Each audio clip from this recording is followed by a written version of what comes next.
भजो गिरिधर गोविंद गोपाला भज मुरली मनोहर नंद लाला भज मुरली मनोहर नंद लाला भजो गिरिधर गोविंद गोपाला भजो गिरिधर गोविंद गोपाला भज मुरली मनोहर नंद लाला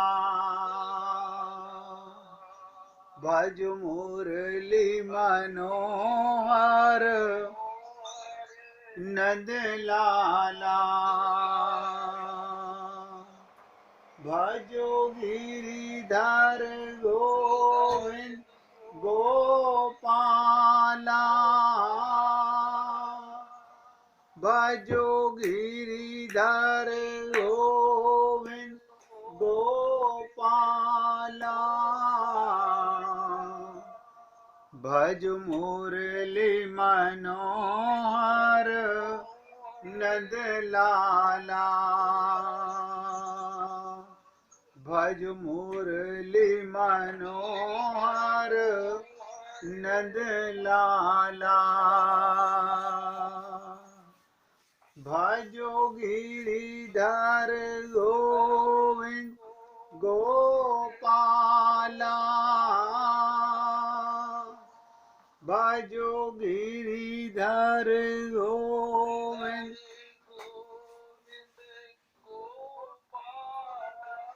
बोलिए वृंदावन बिहारी लाल की जय जय जय श्री राधे जय जय श्री राधे।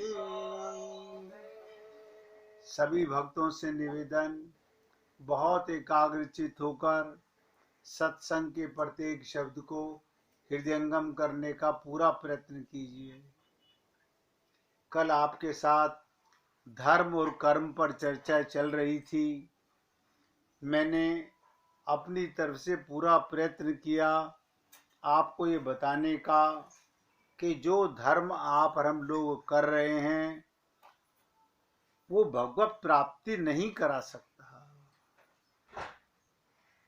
इसलिए नहीं कि आप धर्म करना बंद कर दें, लेकिन ये मान के ना करें इससे भगवान मिल जाएंगे। तो जो भी कुछ आप धर्म कर रहे हैं उससे मैंने आपसे निवेदन किया था केवल स्वर्ग की प्राप्ति हो सकती है। हमारे कर्म और हमारे धर्म, मैंने आपको प्रभु राम के वंशज 4 पात्रों के माध्यम से धर्म के विषय में बताने का प्रयत्न किया कि देखो, जिसे आप और हम लोग धर्म समझते हैं वहां पर भरत जी ने उसको धर्म नहीं माना, लक्ष्मण जी ने उसको धर्म नहीं माना, शत्रुघ्न जी ने उसको धर्म नहीं माना, स्वयं जानकी जी, सोचिएगा सीता जी ने भी वो धर्म नहीं माना जो आप और हम सब लोग धर्म के पीछे पागल हुए पड़े हैं। धर्म माने होता है धारण करना। जो धर्म भगवान की ओर ले जाए वो तो धर्म है।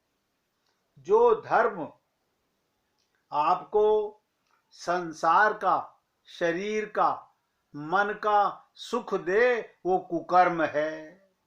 अब आप समझ लीजिएगा। हम लोग ये समझ ही नहीं सके। धर्म माने धारण करना।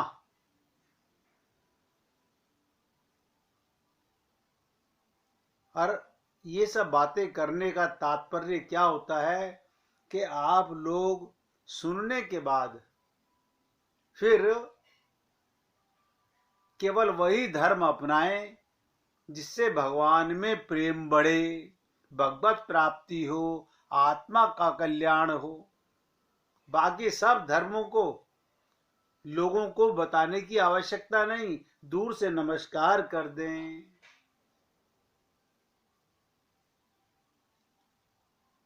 एक देखिए छोटा सा प्रश्न आपके सामने रख रहा हूं, आप अपने विवेक से बताइएगा कि नशा क्या करता है। अभी ताजा ताजा सुन के चुका हूं मैं। नशा क्या करता है? कोई भक्त बताएगा कि नशा क्या करता है?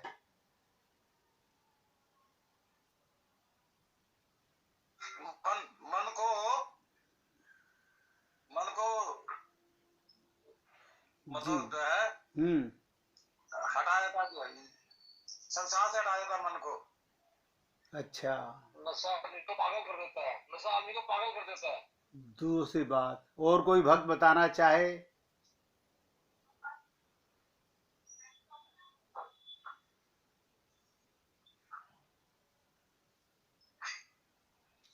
अब ध्यान से सुनिएगा। नशा आपके दुखों पर पर्दा डाल देता है, आपको सही मार्ग से भ्रमित कर देता है। दोनों भाइयों ने अपने विवेक से सही बताया, लेकिन उन दोनों की समझ में नशा केवल शराब का नहीं, भांग का नहीं, माया का नशा, जिसमें आप और हम सब लोग नशेड़ी हैं। मोह का नशा, ममता का नशा, आसक्ति का नशा, दौलत का नशा, शोहरत का नशा। आप बताइए, कभी हमने सोचा कि दौलत भी एक नशा देती है, शोहरत भी एक नशा देती है, मान सम्मान भी एक नशा देता है। हम पहले से ही अनंत जन्मों से दुखी थे, भगवान ने कृपा करके मनुष्य शरीर दिया, गुरु ने कहा इस देह में हरि मिलत है, लेकिन हम नशे के चक्कर में अपने को सुखी मानने लगे।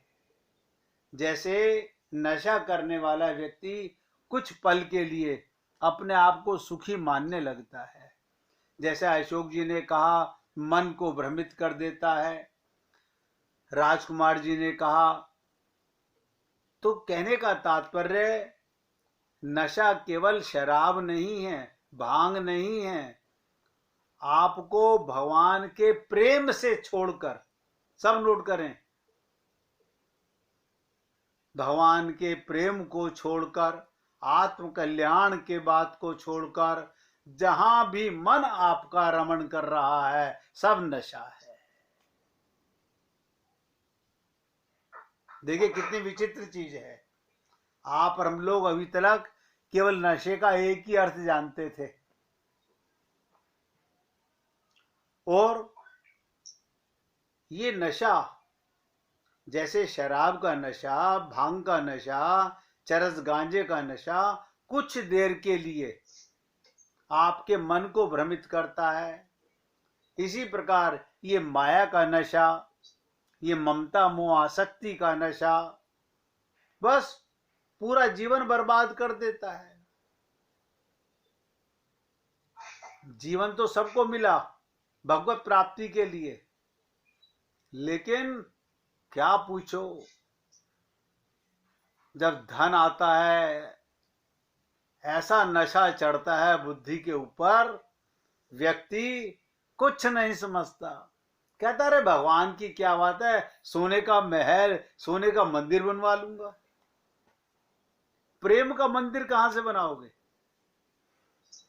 मूर्ति तो सोने की विराजमान कर लोगे, मंदिर सोने का बनवा लोगे, उसमें हीरे जवाहरात जड़वा लोगे, लेकिन क्या उससे तुम्हारे को भगवत प्रेम, भगवत प्राप्ति, जो कहा गया इस देह में हरि मिलत हैं, वो मिला? आप कहेंगे वो तो नहीं मिला। अरे तो आपने तो सोने का महल बनवा लिया, सोने का मंदिर बनवा लिया, बहुत सुंदर श्रृंगार करा लिया, ये सब नशा ही तो है। हम लोगों को जाके बोल रहे हैं आइए देखिए हमारा मंदिर देखिए, कल ही हम 10 लाख की मूर्ति हीरे जड़वा के लाए हैं।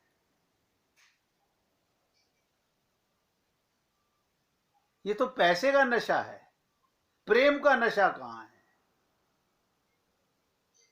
उसमें प्रेम कहां है? और हम लोग बड़े खुश हो रहे हैं। इसलिए कहा गया कि माया ठगनी हम जानी। भगवान ने क्या करा, जब हमको ये मनुष्य शरीर दिया तो माया को कहा, माया कौन है? भगवान की नौकरानी। बोले देख मेरे इस पुत्र को, जीव को तरह तरह से नशे का आदी बना, किसी को धन से, किसी को मान सम्मान से, किसी को सीट से। और आप देख रहे हो सारा संसार नशे के चक्कर में, माया के ठगने के चक्कर में अपना जीवन बर्बाद कर रहा है। वो समझ ही नहीं पा रहा कि मुझे देह क्यों मिला।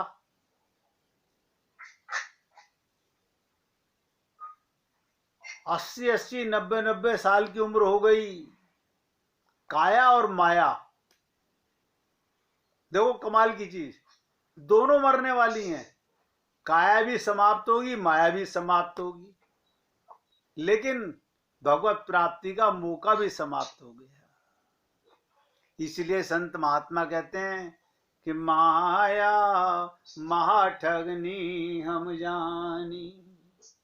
पैसे वाले क्या कहते हैं, इन संत महात्माओं को, हमारे पास पैसा आता बुरा लगता है। अरे बुरा नहीं लगता, वो नशे में, माया की ठगाई में आने वाले को देख करके कहते हैं इसको तो पागल कुत्ते ने काट लिया है, अब ये कहीं का नहीं रहेगा, ऐसा नशा लग गया।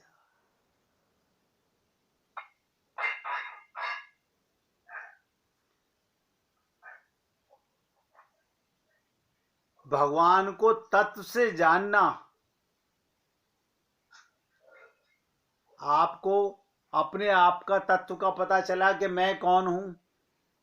आप सोचिएगा हमारी उम्र कितनी कितनी हो चुकी है, लेकिन हमें तत्व से नहीं पता था कि मैं कौन हूं। हम ये कहते थे मेरे पिताजी का नाम, मेरे दादाजी का नाम, मेरे गांव का नाम, मेरा गोत्र, मैं ब्राह्मण हूं। ये तुम्हारा परिचय था, ये तुम्हारा तत्व ज्ञान है। भगवान की कृपा हुई, हम लोग सत्संग में आए, हमको तत्व से पता, अरे मैं परमात्मा का अंश हूं। आप बताइए, रामचरितमानस तो आपने अनंत बार पढ़ी होगी, और अनंत बार ये चौपाई पढ़ी होगी, ईश्वर अंश जीव अविनाशी। लेकिन कितनी बार माना होगा कि मैं परमात्मा का अंश हूं? सब सोचिएगा कि हमारे यहां तत्व है कहां हमारे पास में। इसी प्रकार से भगवान को तत्व से जानने का मतलब क्या?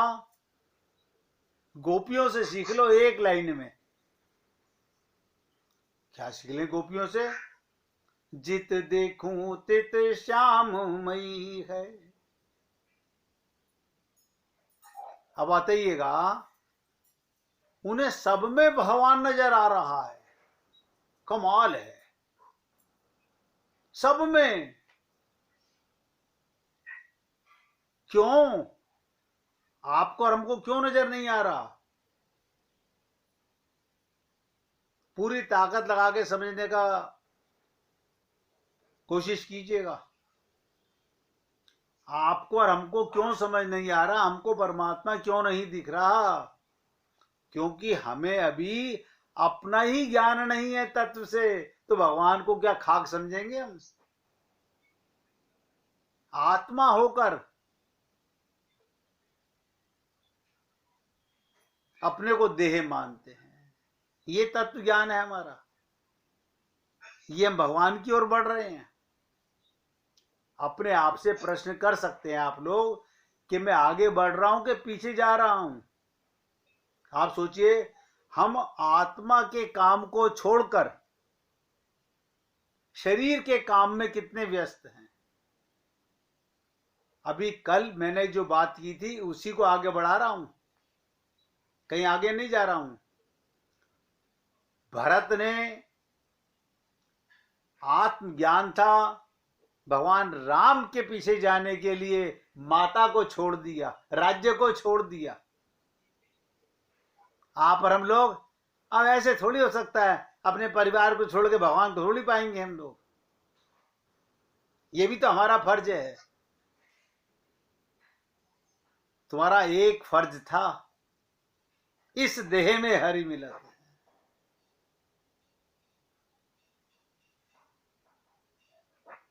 आप लोग भी सोचते होंगे ऐसे ऐसे शब्द सुनने को मिलते हैं।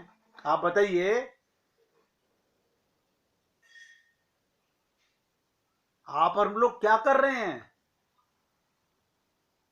कहां चक्की पीस रहे हैं? अंधा बाटे रेवड़ी, फिर अपने को दे।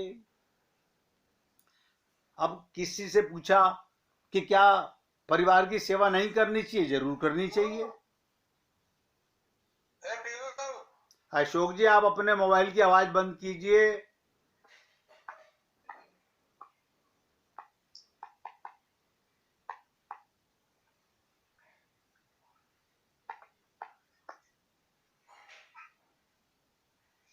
पूरी ताकत लगा के समझिएगा। क्या परिवार की सेवा करना पाप है? बिल्कुल पाप नहीं है, लेकिन ये मान के करना मेरा परिवार है ये पाप है। और पाप नहीं, खुल के कह रहा हूं, महापाप है। भगवान का परिवार मान के सेवा कीजिए ना। गोपियों से शिक्षा लीजिए, जित देखूं तित श्याम मई है।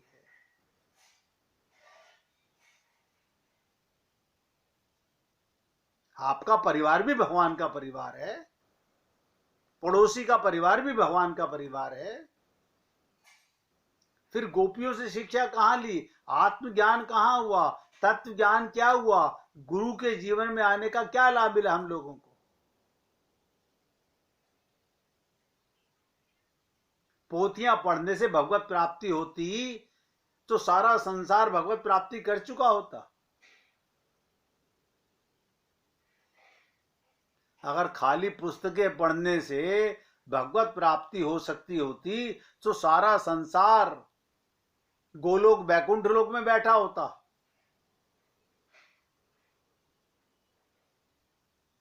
सोचिएगा, अभी तो हमें अपने ही तत्व का ज्ञान नहीं रहता। ज्ञान का मतलब होता है जो 24 घंटे रहे, वो ज्ञान है। जिस ज्ञान के ऊपर, ध्यान दो, जिस ज्ञान के ऊपर माया हावी हो जाए वो ज्ञान कैसा? आत्मा के ऊपर माया कैसे हावी हो गई? चलो नहीं पता था जब तक तो हम सॉरी बोल सकते थे, हमें पता नहीं था। अब तो हम सबको पता चल गया। बिल्कुल इसी प्रकार से सीता को देखो, सास ससुर की सेवा नहीं करूंगी, काय का पियर। राम तो कह रहे हैं अपने पियर भी जा सकती हो, सास ससुर की सेवा कर सकती हो, आप राजमहल में रहने वाली हो। कहते नहीं, मैं तो आपकी छाया हूं, आत्मा परमात्मा की छाया है, कैसे रहेगी अलग? लेकिन ये विवेक कहां से लाएं?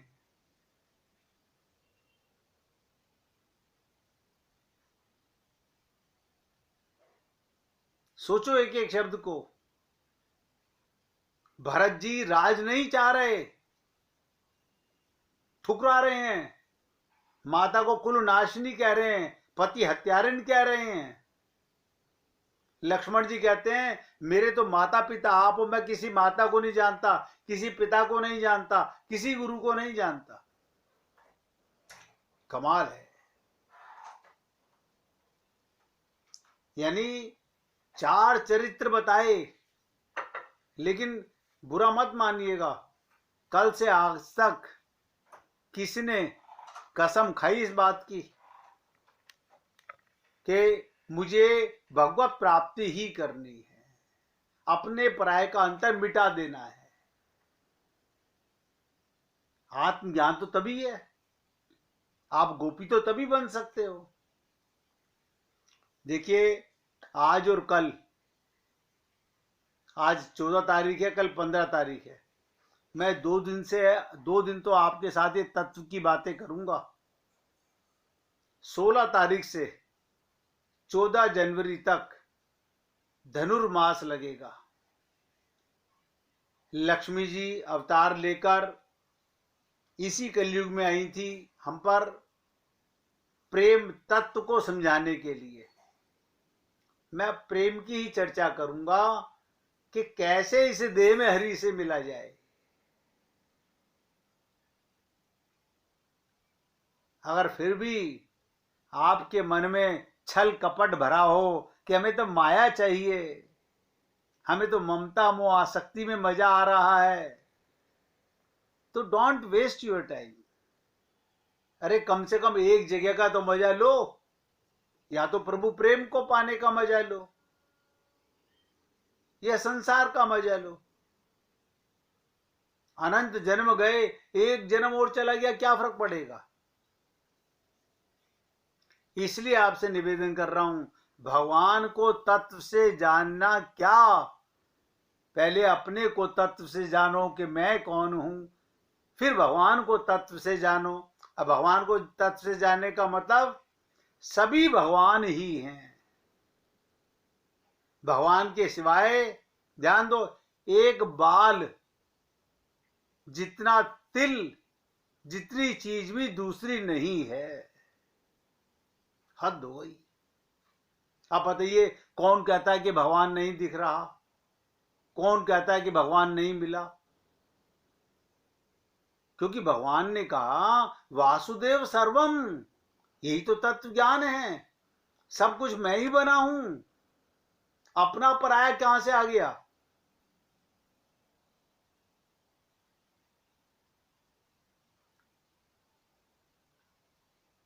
केवल भगवान ही भगवान है। जैसे सोने का तत्व सोना है, सोने के सिवाय कुछ नहीं है।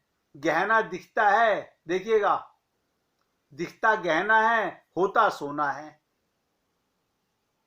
गहनों के नाम अलग अलग हो सकते हैं, ये कड़ा है, ये हार है,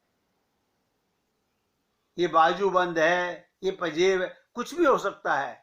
रूप अलग अलग हो सकते हैं, प्रयोग अलग अलग हो सकते हैं, मूल अलग अलग है, पर तत्व से एक सोना ही है। सोने के अनंत आभूषण बनते हैं। ऐसे ही भगवान से ही सारा संसार बना, सारा संसार भगवान ही तो बना हुआ है। अब बताइए कहां से लाएं विवेक? ये कौन सी पुस्तकों से पढ़ें? केवल सत्संग, मैंने कल भी कहा था, मन के रोगों को मिटाने की दवा केवल सत्संग है। लेकिन आप और हम लोग सब मन के रोगी हैं। देखिएगा शरीर से हो सकता है कोई बोले मेरे को कोई रोग नहीं है, मैं तो एकदम स्वस्थ हूं, लेकिन सोचिएगा शरीर से आप सब स्वस्थ हैं, कोई एक जना बता दे मैं मन से रोगी नहीं हूं। हम सब मन के रोगी हैं, लेकिन मन के रोगी की किसी को चिंता ही नहीं है, उसका कोई इलाज करना ही नहीं चाहता। सारे शरीर के पीछे पागल हुए पड़े हैं। इसलिए मैं आपसे कह रहा हूं, जैसे सोने के अनेक प्रकार के गहने बन सकते हैं, सब में सोना एक है, इसी प्रकार 84 लाख योनियां, ये सारी पंच महाभूत का संसार, भगवान तत्व एक है। अब आप बताइए कि किसी को समझने में कोई कष्ट हुआ हो तो मुझे बता दीजिए, आप पूछ लीजिए। देखिए, पूछने में शंका मत किया कीजिए, खुल के पूछा कीजिए, मुझे अच्छा लगेगा। मैंने कहा ना, गहनों के नाम अलग अलग हैं, लेकिन सब में सोना है। मूल्य से अलग अलग हो सकते हैं, लेकिन तत्व से सब एक सोना है। इसी प्रकार सब में भगवान है। 1 मिनट भगवान का कीर्तन कीजिए, फिर आगे बढ़ते हैं। गोविंद